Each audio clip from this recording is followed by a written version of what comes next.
Christie. I'm the chairman of Asian Art in Brussels. We have become an important point in the map of art fairs. The extreme refinement of this object is actually that the decoration inside the bracelet is even better than at the outside. It's something you're not seeing actually, but that the lady who will put this on her arm will look at. Birds on flowering branches, and every bird inside is different. It's also a combination of enamel, gold, diamonds and rubies. Yeah, this is actually one of my favorite pieces here. Khmer head that comes from a period that only lasted for 24 years in Cambodia. The period is called Prerupt period in the 10th century. The hallmarks of this period are that stones were very well chosen, highly polished, and made by very experienced craftsmen, like the very detailed ears, full lips, almond-shaped eyes, and when I turn this around, you see this beautiful diadem. Even the backside of the sculpture is detailed. This shows that the sculpture were made in the round and not only, like many other sculptures, to be seen from the front. When China first allowed limited tourism to Tibet, people went to Tibet, and what they found was old carpets, 19th century carpets made with vegetable dyes, which had never been seen before outside of Tibet. One of the highlights are two very important and rare columns that we see here. These columns are woven rugs that have been stitched together at the back to form columns and filled with straw and cotton. They were hanging at the side entrance of the door of very high lamas, that's the Tibetan monks.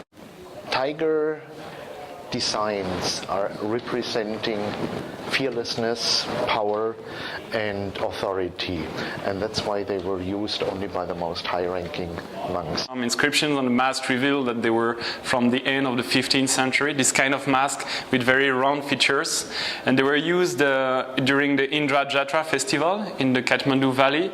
They were placed in front of a big jar of chang, the local beer, and a small pipe was coming out of the mouth of the mask, and the devotees were drinking the chang from the mouth of this ferocious aspect of Shiva as a blessing. Shrine from Mongolia, beginning of 20th century.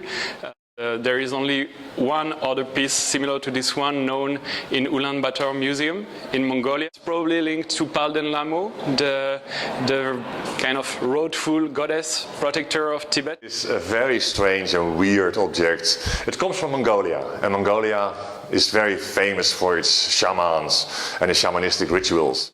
A combination and a collection of all strange little things and medical things, and a plastic polar bear and a tin horse, originally hung in top of a crib for a little baby to protect him against evil.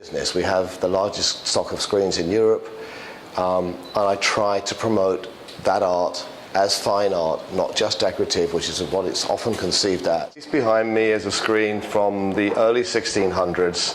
It's Rinpa, which is a famous school founded by a man called Sotatsu. What was interesting about Sotatsu was he was born into a family of fan painters, and that training then allowed him to become one of the most iconic and important painters of the 17th century. And he started creating a much more realistic and lively kind of painting, much closer to real life as we see it. One of the points up in the corner here, there's a seal. The seal means painter of the Inen seal.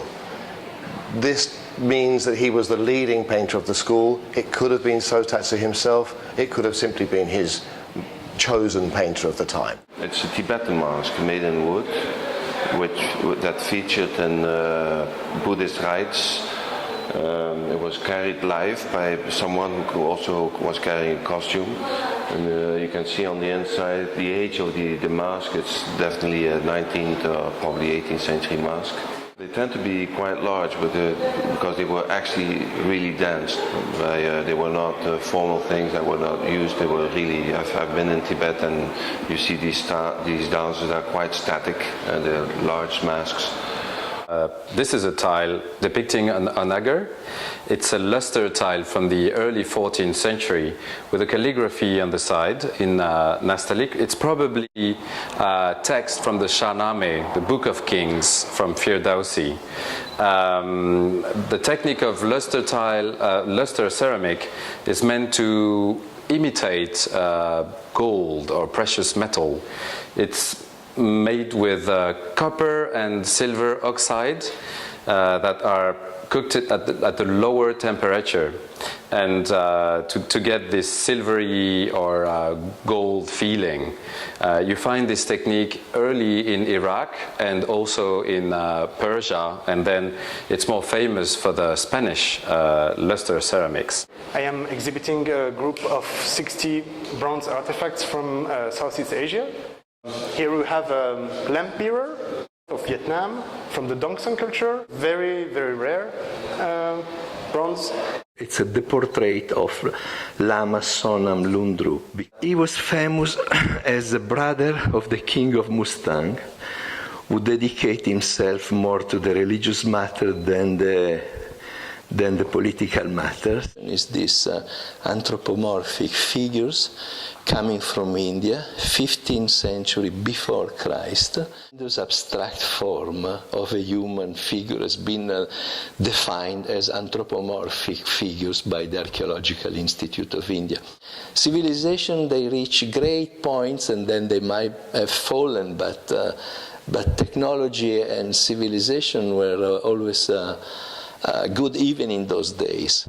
An animal enclosed in a pearl roundel became an important motif which traveled all over Asia. It became this type of textiles, which were very rich and very expensive, became a fashion which was going from east to west, all over Asia. The people of different nationality, different cultures, different beliefs.